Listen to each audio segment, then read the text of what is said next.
Hello, welcome to my cooking blog. ఈరోజు special శనగపిండి హల్వా.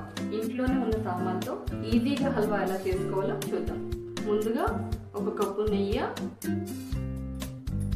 ఒక కప్పు శనగపిండి వేసుకోవాలి. వేసుకొని లో ఫ్లేమ్లో వేయించాలి.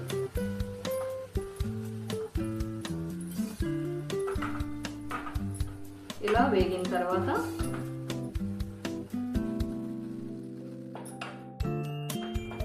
బాగా వేగాలి. వేగిన తర్వాత డ్రై ఫ్రూట్స్ ఇలాచి వేసుకోవాలి.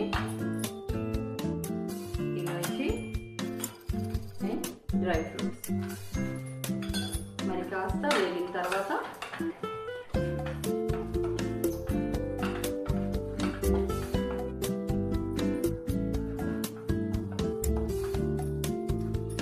డ్రై ఫ్రూట్స్ వేరేగా వేయించవలసిన అవసరం లేదండి, ఎందుకంటే ఇది ఆయిల్లో వేగుతుంది కదా, ఘీలో ఇది కూడా వేగిపోతాయి.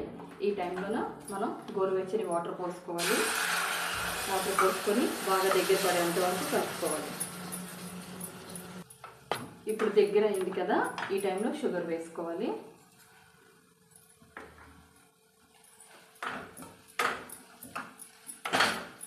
చూసారా, రెడీ అయిపోయింది మన శనగపిండి హల్వా.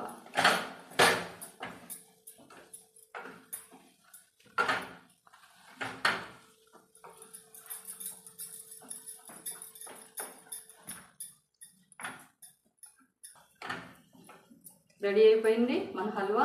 ఈ దేవుడికి నైవేద్యంగా పెట్టడానికి, నెక్స్ట్ ఈవినింగ్ టైంలో అలా స్నాక్స్లో తినడానికి స్వీట్ అండ్ హాట్ చాలా టేస్టీగా ఉంటుంది. రండి, మన శనగపిండి హల్వా రెడీ అయింది. సర్వ్ చేసుకుందాం. ఇప్పుడు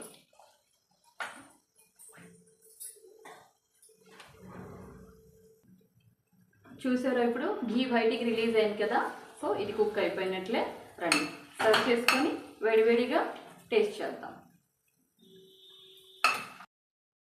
టేస్టీగా వేడివేడిగా శనగపిండి హల్వా రెడీ. రండి, టేస్ట్ చేద్దాం. ఓకే, మరో మంచి కుకింగ్ వీడియోతో మళ్ళీ మేము ముందుంటాను. అంతవరకు సెలవు. నమస్కారం. Bye bye.